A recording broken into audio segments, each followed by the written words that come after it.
Today we're going to install a new water pump and thermostat housing on this 2016 Chevy Cruze 1.4 liter turbo.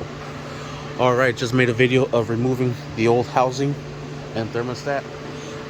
Here is the new thermostat part number and the water pump part number. What I'm going to do next with a razor blade is we're going to clean the whole surface out from the RTV silicone that was last on here, and then we're going to clean some of this residue here of oil.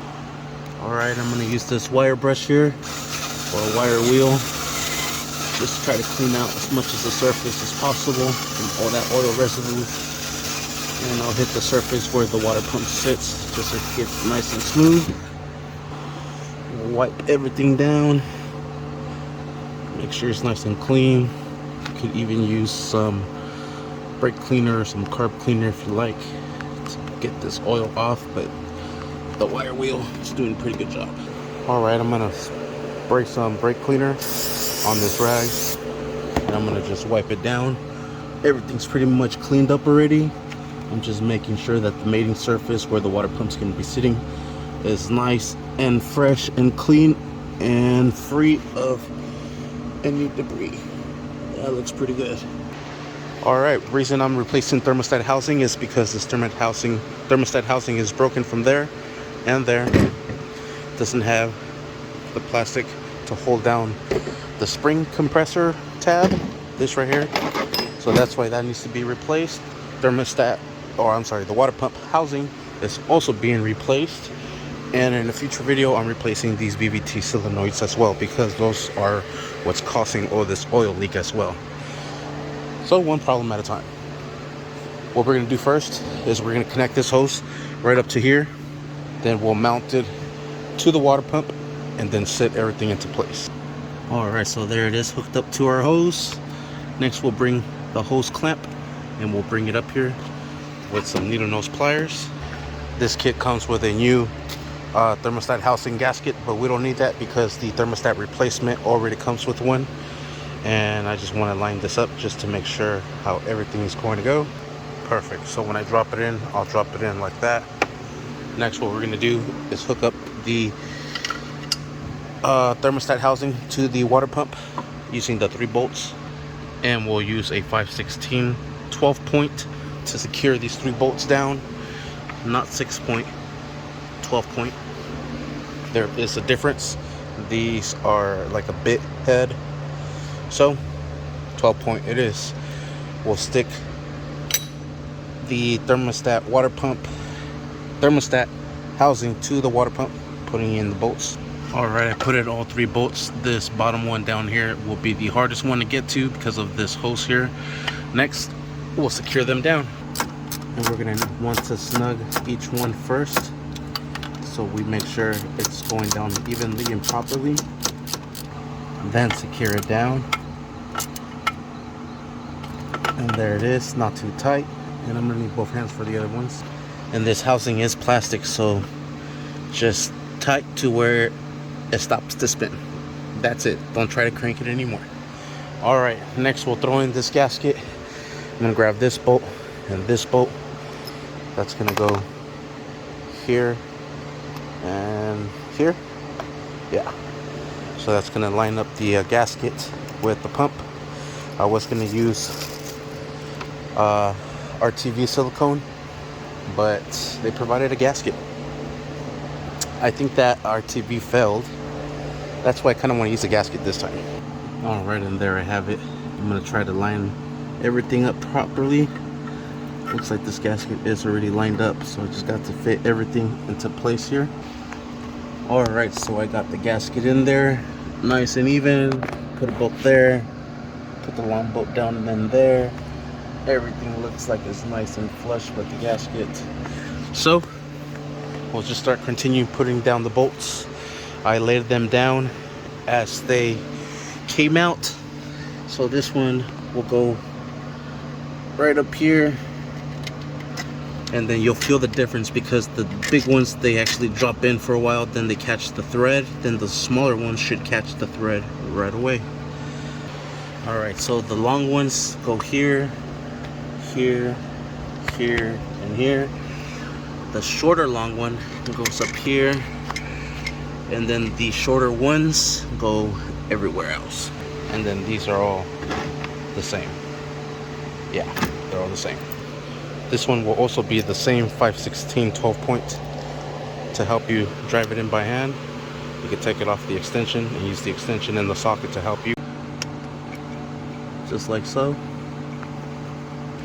Alright, and then we'll snug them all down by hand so they're nice and snug before we tighten them all, because we want to go in a sequence that's going to make sure that this is nice and snug properly. Alright, so the way I'm going to do this, I'm going to start with this one first, and then this one over here,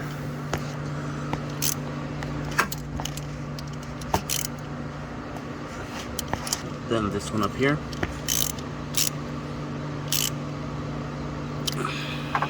then this one down here,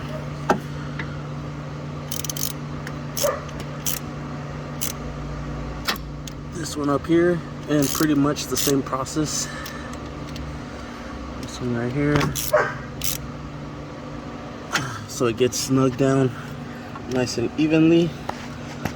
This one next, this one here, and that's pretty much it. So now just go over it one more time and make sure they're all nice and tight. And I forgot this one up here. So yeah, so just go over all of them. Remember, there is 10 of them. Alright, I went over it like 3 times, then I started going like this all the way around the housing, so that way it tightens nice and evenly. And then you don't want to over tighten it because you will pull those threads out. It is all aluminum. Doesn't need to be super tight, just tight enough. Okay, now that we got that taken care of, let's install this pulley. Actually, you know what, let's hook up all the hoses first. This one is gonna go here, that clicks on into there. This pigtail is gonna plug in here into that sensor there. Then this one here, I wanted to cut it maybe to like here. This is all nice and fat, so it could be leaking from here as well. So I'm gonna cut it from here, and then this will be fresh hose. Yeah, this is all tender. This is nice and stiffy still. Then I'm gonna just chop it off with some scissors, and there it is. Fresh new connection that will plug in right into. Alright, and using an 8mm, there it is. Let's secure that hose clamp. Make sure it's nice and secured. So no coolant goes out of there. Perfect. Now we'll install the pulley. This will go just like so, and the 3 bolts that came out of it. Alright, using a crescent wrench and a 12-point 5/8 socket. Oh, 3/8. Whoops. 3/8, not 5/8. So with a crescent wrench and a 3/8 socket, we're going to secure down this pulley. You'll use the crescent wrench to hold down the shaft where the pulley mounts, and then you'll use the 3/8 12-point to secure that pulley down. Alright, and there it is. Everything is nice and secured. Next, what we're going to do is put on the serpentine belt. Alright, let's see if I remember how the belt goes. I believe it goes like so. Like so. This way and around. Back this way. I'm going to need both hands. Alright, and I got the belt. So it does go just like that, looped around here and there. Then I'm going to use a 7/16 12-point socket to release the tension on the tensioner and put the belt on. Alright, and there it is. Perfect. Alright, next what we're going to do is install the engine mount. And I already have the engine lifted with a jack, or yeah, a jack to lift up the engine so it's not dangling down. and it's all right. We're going to start with this bracket here, and this is simply going to go in just like so. And I didn't take off the bolts because I just did it. All right, and just hand tighten all these down. These are 15 millimeters bolt, and secure everything down with a 15 millimeter socket. There it is, and there's 3 of them.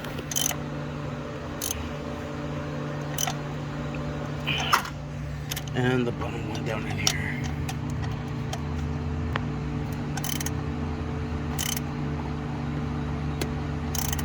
All right, now we're gonna grab this upper mount, and this is gonna go right in here, right into that stud, and it's gonna take 2 15 millimeter bolts, and this nut is also gonna be 15 millimeter. And I'm also going to insert the 3 15 millimeter bolts that go right here, right on top, so we secure everything nice and evenly. All right, 15 millimeter, and I am using my impact gun. Secure everything down.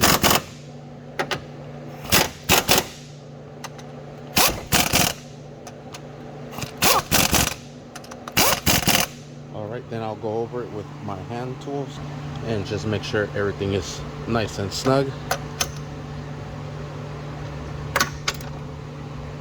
It'll be a lot easier with 2 hands.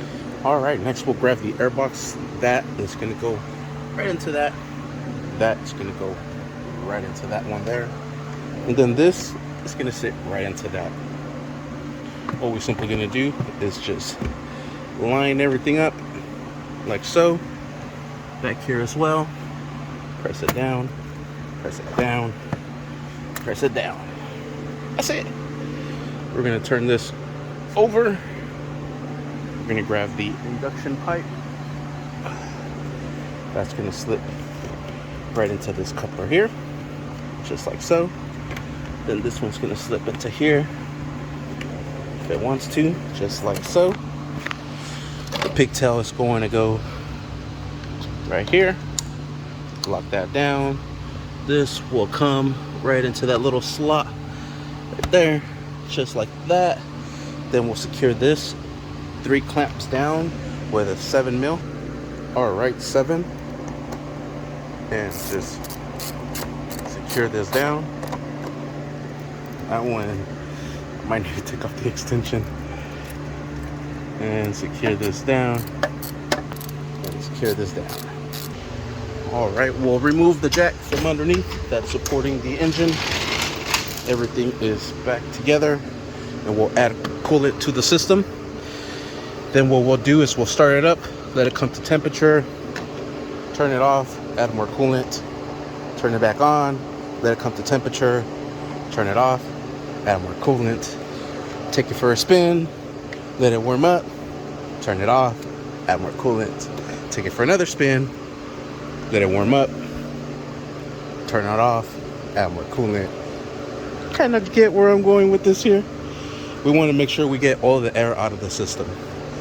And sadly, there is really no proper way of doing it other than bleeding it, letting it warm up, letting that thermostat open, try to push all that air out, let it come sit up here, fill it up, replace that air with water, so forth, or coolant, so forth, so forth. Sweet. See all those bubbles? That's the air getting out of the system. I haven't even started it up yet. I really suggest you do this for a couple of days, maybe 3-4 days. Just drive it, let it cool off, or you're gonna drive it again, top it off, park it, let it cool off before you start it up again, top it off. Just do it a couple of days and you should get all the air out of the system, and you shouldn't have any issues with the cooling system. Good luck. Thank you for watching. Please like and subscribe. Also want to make sure there is no leaks. And we are looking good. Sweet. Thank you for watching. Please like and subscribe.